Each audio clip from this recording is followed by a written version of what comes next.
back live?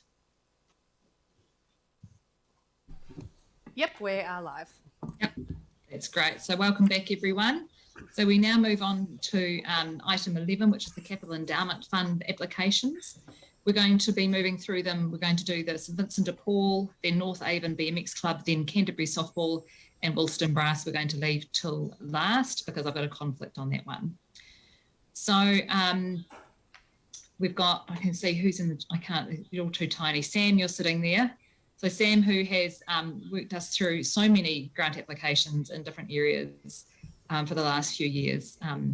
Thank you very much for coming in for this last one for us today. And I wish you all the best for your next steps. So thank you very much for all the work you've done.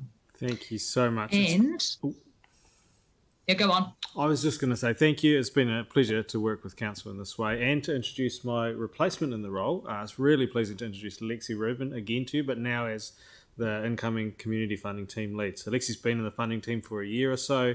So it's great to hand over to someone who's already on the ground running. She comes to this role with leadership experience and grant-making experience at Ngāi Tahu and Tuahiri, and has almost finished her MBA at Canterbury University too. So it's a very capable replacement. So yeah, wanted to introduce her.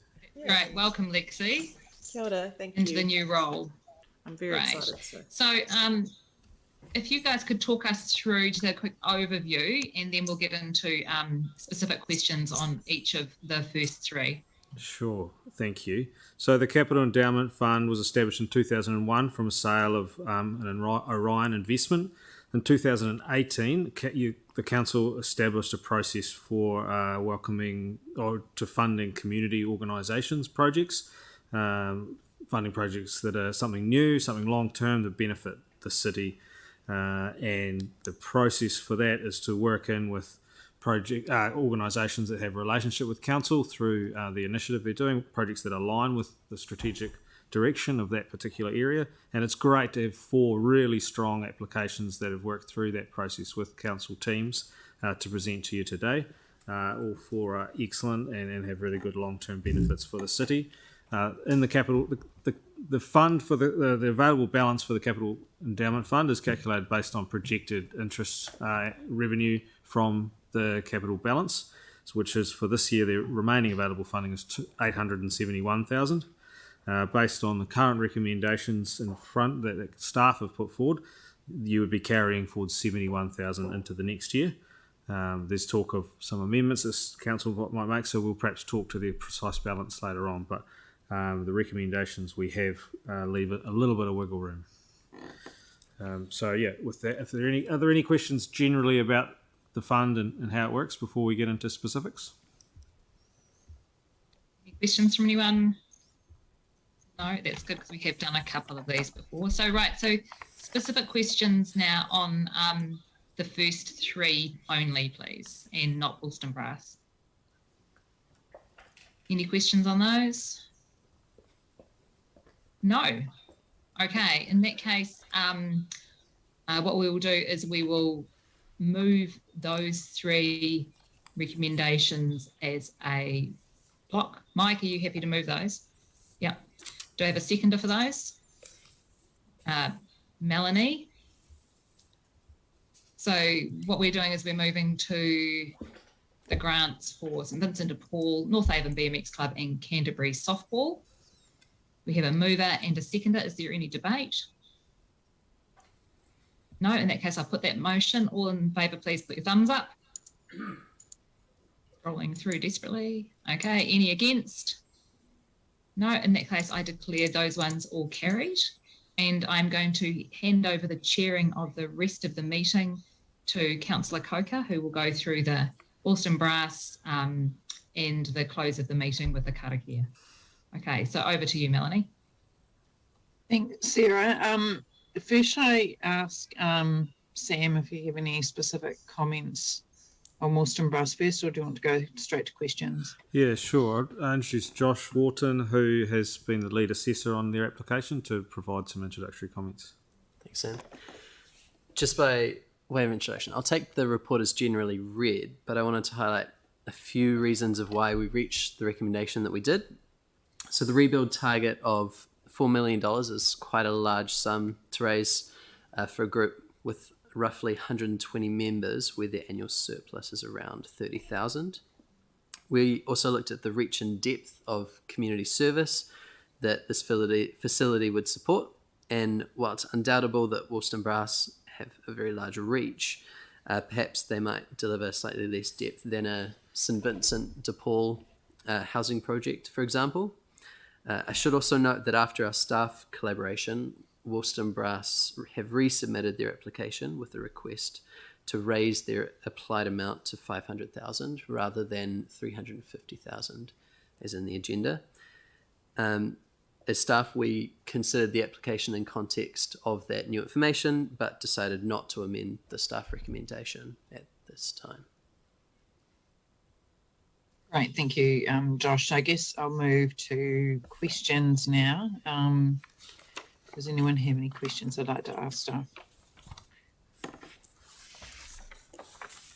No, and so we have an amendment that Yanni sent through again. So I wonder if you could put that up, maybe Simone, onto the screen, I guess. Celeste, have you got a question? Sorry, I couldn't find the hand. So I just wanted to kind of check. So was it 130,000 to the next financial year? Is that what the most recent proposal was? 2022-23. Yeah, so Yanni's put through a few different amendments, and the last one was for 270 for this financial year and then 130 for next financial year. Okay. So based on the carry forward from what's left over from this year, what does that leave in the pot for other groups? Yeah, sure. So currently in next year's available projected balance is 417,000. If the amended decision is made, we would be carrying forward $21,000 from this year to next, which takes it up to 438. But then there's also 200,000 in the draft annual plan that's earmarked for Pukeko Centre, pending Council's decision on that, which therefore would leave 238 in the fund. Should you approve both parts of that resolution, that's taking 130 off, you'd be left with $108,000 in next year's Capital Endowment Fund for community organisations to put to use, or other uses. Thanks, Sam. Did you have any other questions, Celeste? I guess how have the Woolston Brass Band, is the timing of this, because I know with the Pukeko they're sort of at the end stage of their project, have the brass band begun any of the actual build, or is this sort of future planning? This is future plan. This is the. So they're looking to get funding now for. This is the first block of funding that they would secure in progress of this $4 million total that they're chasing for the construction of the build. So they haven't begun any actual construction yet. And in terms of the matched, that they don't have a requirement to obviously match the funding. So we haven't used that language. But essentially they do. Part of the requirement in the resolution is that they've achieved satisfactory fundraising to make the project viable. So if the project's 4 million and we've given them 400,000, they're going to have to raise another 3.6 before we release the grant. Therefore, so in essence, they will need to match the funding. Yeah. Sorry. Sorry. So potentially they wouldn't get paid out till 2024. So they'd be applying for funding this and next financial year. So quite soon, but the funding itself might not be available until 2024. Yeah, the way we do a lot of these Capital Endowment Fund grants is council, when they decide to make the grant, it gives them confidence to go ahead and get other grant funding, etc. But we won't release the grant until they've evidenced the project can go ahead. And if they don't meet those fundraise agreements, then the grant is withdrawn and the money is returned to the Capital Endowment Fund for further allocation. Right. Okay, thank you, Sam. So Jimmy, have you got a question? Yes, thank you, Sam.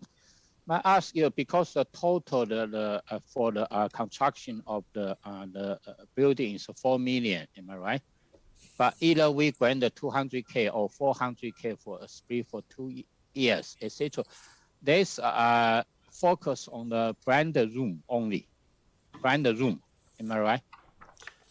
It would be a reconstruction of the 2 band rooms that are on the site at 37 Danville Street. But regarding to the payment schedule, have any the prioritize? Can I try to understand your question? You're asking, would we somehow prioritise or earmark the funding for certain aspects of the project? Yes. No, not as the resolution's currently written, nor in terms of our recommendation. It was simply a grant towards the construction of the building. So they wouldn't use the grant for wages for their staff members or for trips with the band. It would be for the build project, but we're not earmarking it to specific parts of that build project. Okay, last question. And Rata Foundation and also Lottery, they're pending for the funding. Each one is a 500K. What's the rationale? Not yet, still pending. Is timing or some any reason? Good question. It'll be timing. So pending will mean they've either applied or they're in the process of applying, but the decision is yet to be made. Okay, thank you. Sure. Right, Mike, your chance for a question or two. Thank you. Just curious, are you aware of any other potential community projects that may be in need of capital endowment funding in the next financial year? I just, obviously we're going to reduce that next year's fund by quite a lot if we approve this, and I'd be concerned if we know there's actually something coming up. Sure. So there's nothing in my specific pipeline, but I would say that in the last 3 years, which is as long as I've been in this role, we've had it between 8 and this year 4. So that's kind of the range of the number of eligible projects come to the fund. And after the annual plan decision in June, we will go out to the community and say, right, we'll start looking around for those suitable projects. So there's nothing there now, but it's not to say there won't be in 6-12 months' time. Okay, thank you. Oh, G'day, Sam. All the best for the future, wherever you're heading, buddy. Cheers. Take care. Just so I'm on the right track, if we do the band and Pukeko Centre next year, we've got around about $108,000 left. Is that right? Correct. Okay, so we can do both. One's not going to stop the other. I understand what Mike's saying. There could be a biggie round the corner that is going to empty us out, but I still think as councillors we should look at annual plan or next year just trimming up a little bit of what goes to some of the other recipients of this money, but bigger places that are being funded for the next 10 years or 8 years. So we might be able to just take a little bit, not a lot, out of their ones just to give us a little bit of play money, so to speak, if we get caught short. thanks, Phil. I'm not sure that was a question. Right, Pauline. Yeah, thank you. We'll miss you, Sam. Yeah, good luck with your future. Here comes a question from me. Why are we asking them to rebuild by 2025? Just wondering. So we've put a time limit on grants like this so that it doesn't go on for year after year with the money sort of not being able to be used by somebody else. So we're putting some time pressure. But if councillors wants to give them more time to raise funds, then they could. But Josh is going to add something. Yeah, the rationale behind the 2025 date is that the current band room is earthquake damaged. Okay, so we've assessed it as being unsafe for any longer than that to use. So they've got a sense of urgency around this. Is that correct? I think the earthquake legislation says that it has to be repaired by 2025. So that's the date. Yeah. Right. Thank you. That clarifies that. And why did they only receive 500,000 from insurance? I couldn't tell you why, but that is the amount that they have received. Their current band room is a very old band room. and has existed since 1906, so that might contribute to the sum, and it's significantly smaller than the facility that they're proposing here. Okay, thank you. Phil, did you have any more questions? Your hand's still up. Okay, thanks. Mike. Thank you. I'm just a little bit concerned about how low that we are going to make next year's remaining pot. And obviously this project's going to take a little bit of time to actually happen. And so I'm just wondering if there's a potential, and what staff's thoughts are, of actually spreading that 130 over the following 2 financial years instead of just or having it in the next financial year. That could be done. It wouldn't make a massively material difference in the sense that the applications you're seeing to Capital Endowment Fund are of significant value. So really you'd be keeping 65k extra in the fund, so there'd be 165 there, which is still, valuable, but it may not be enough to run an entire funding round. You just have to take it as it comes. And John's keen to share his views on the matter. Yeah, thank you, Councillor Davidson. I was just going to offer the fact that maybe the committee could commit to funding in the 2023-24 year when that the fund may have a little more value in it. Noting the fact that the Pukeko Centre in the draft annual plan goes for 2 years, so you can either split you could split it over 2 years, or have a slightly increased amount next year and a decreased amount in the 2023-24 year. So there are a couple of options. As Sam said, either way, if council support the Pukeko Centre and this, the fund is not looking anywhere near its traditional size over that period. So there are options.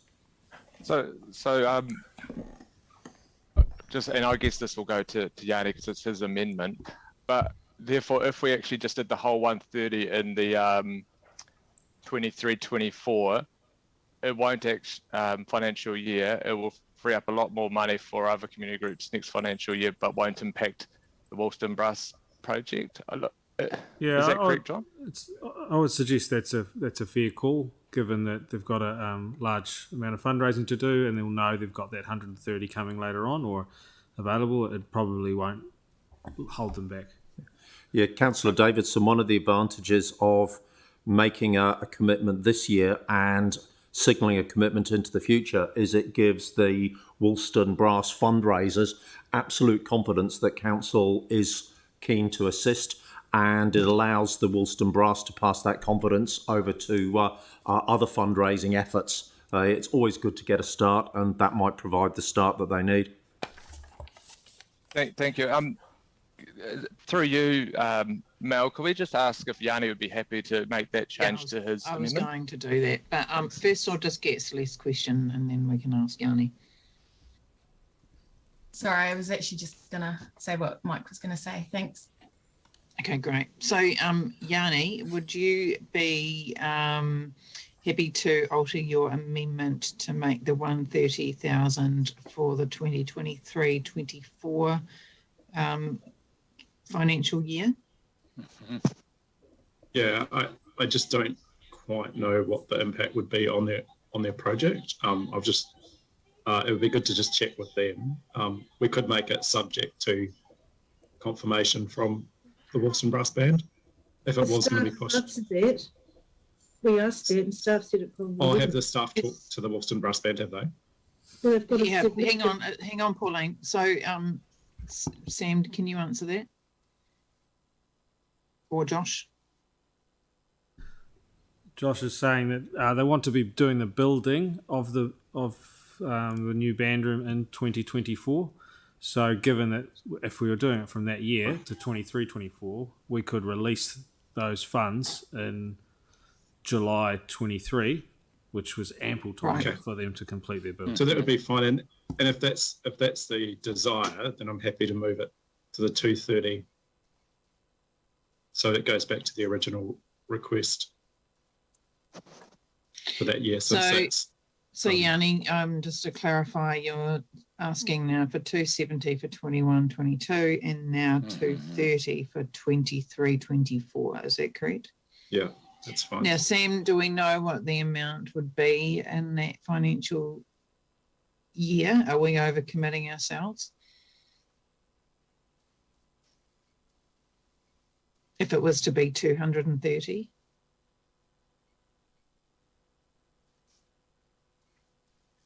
Or do we not know? Available. Oh, sorry, I was muted. Thanks, Josh. So to be clear about the available balance projected in 23-24, assuming perhaps no carry forwards or whatever, there's 300,000 available to be distributed. Bearing in mind that there's already a lot of sort of forward committed things funded, so you'd be adding another one to that, and that's your decision. So, Yanni, you've heard that. Would you like to keep it at the 230 or keep it at the 130? Because this is reliant this is reliant on having a seconder. So I think that's fine to keep it at the 130. I just wanted to check though, the 23-24 year has got 500 remaining. Why has it got so much less? Is that just because of the other? Is there anything in the draft annual plan that will change that 500 at the moment? And the other question I'd have as staff is, given that Christchurch and Z are getting so much funding for events which are not taking place, what's the process to look at what their quantum is? Because it does seem a bit strange that they are getting a significant amount of funding when events aren't happening. Yanni, I think we just leave it about Christchurch and Z and just let Sam answer your first question, and then I'll go to Celeste. Sure, I'm not sure where you mean 500 is available. It's 300, but there's less money in the fund in general because interest rates have been lower. So we're projecting, the finance team project forward what the earnings on the capital balance will be. Sorry, Sam, can I just clarify? It's on page 77. I'm just looking at the chart on page 77 that shows 500 available for allocation. The version I have in front of me, which was updated this morning from finance, is 300. So I'd need to get back to you on where the difference of that is. The difference, will perhaps be the version I'm looking at has the 200 that's in the draft annual plan for Pukeko Centre. There you go. So in your report, there's 500 available, but my figure of 300 includes room for the pending decision on the Pukeko Centre, which is 200 from the next 2 financial years. Okay, thanks for that, Sam. Right, Celeste, have you got a question? Can we separate out those amounts so we can vote on those separately? And I guess the other part is a comment. If they get the 270, then that's already signaling to funders that the council have made a commitment, and then it's, I guess, like a lot of community groups, it's their responsibility to sort of show that they can then deliver the next stage, which they can reapply for in future years. So they'll have the opportunity to do it. So it's still putting them forward substantially. I'd like to make one clarification that hasn't been mentioned yet, but the process set out in 2018 by councillors was that community groups couldn't apply multiple times for one project to Capital Endowment Fund. So Wilson Brass can't come back and apply later. What's happening with Pukeko Centre is a little slightly different in terms of process because Pukeko Centre received Capital Endowment funding through this committee, and now in the annual plan it's come through from that side of things, and if elected members wish to support it in that way they can, but it hasn't. The Pukeko Centre hasn't come back and reapplied to Capital Endowment Fund because that's outside the scope of what groups can do based on the process council has set. So Wilson Brass wouldn't be able to reapply later to Capital Endowment Fund? Yeah, I mean, I'm happy to leave it. Hang on, Yanni. I haven't asked for you to speak. Sorry. So Pauline, could you ask your question?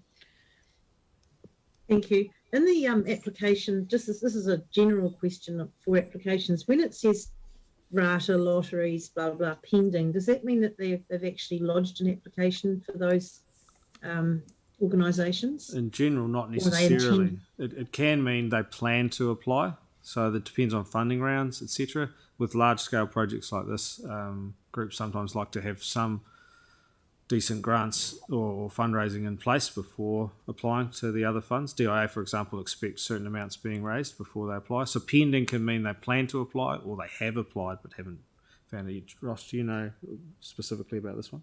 Okay. Not a specific answer, just that in conversations between Wollston Brass and both RADA and Lotteries, those other two organisations were looking to see local territorial authority support for the project before they would consider committing large funds towards it as well. So this really is their first step in the process. Right. So that's why we would, if by granting a decent chunk, we will be leading the way and giving other funders confidence to contribute as well. So that's quite a responsibility for us, isn't it? So that's right. I've got that right. Thank you. All right. Celeste, I just want to check if you had another question because your hand's still up. Cool. Okay, Yanni, you can. Have you got a question? just to clarify, now that I'm aware of the possible Pukeko Centre implications for the 23-24 year. I'm sorry, I thought it was the year before that. I'm happy to leave it at the 130 for that year. So happy for what's now on the screen to be put. Great. But yeah, cool. Just leave it at that. Okay. Any last questions, and then I'll ask for a seconder. Right. So, do we have a seconder for Yanni's amendment? So, Pauline, sorry, I can only see the side of the screen. So, I've got Pauline I saw first. So, we've got Councillor Johansson moving and Councillor Cotter seconding. And we'll do these amendments separately to each other. And I think it might be easiest to ask for a division for these because it may be complicated. So are we able to do that, Simone, please? Yep, one moment. So just to confirm, you're wanting to put number 2 and then number 3 to separate votes. Correct. By division. Okay. Yeah. Fantastic. Thank you. One moment.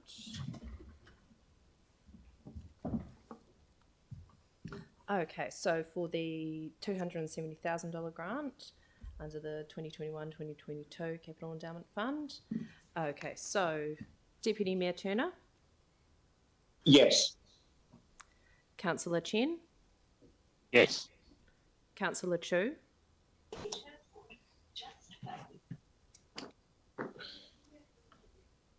Is Councillor Chu there? Sorry, could you come back to me? Oh, sorry, Councillor Chu? It sounds like she wants to have her vote towards the end. Oh, okay. Alrighty. You do that? I don't know. Let's not waste time. Let's just move on. Okay. Yeah. So no vote. Councillor Coker? Yes. Councillor Cotter? Aye. Councillor Donovan? Yes. Councillor Davidson? Aye. Councillor Galloway? Aye. Councillor Goff? No. Councillor Johansson? Aye. Councillor Kewen? Yes. Councillor McDonald? No. Councillor Major? Yes. Councillor McClellan? Aye. Councillor Scandrett? Yes. Councillor Templeton? Oh, that's right. Yes, declare the sorry. conflict. She's- Sorry, Sarah. Okay, and then Councillor Chu? Sorry, I was just having trouble. Yes. Thank you. Okay, so that is 13 in favour and 2 against. Okay, and moving to the second one of making a grant of 130,000 from the 2023 to 24 Capital Endowment Fund. Okay, so Deputy Mayor Turner,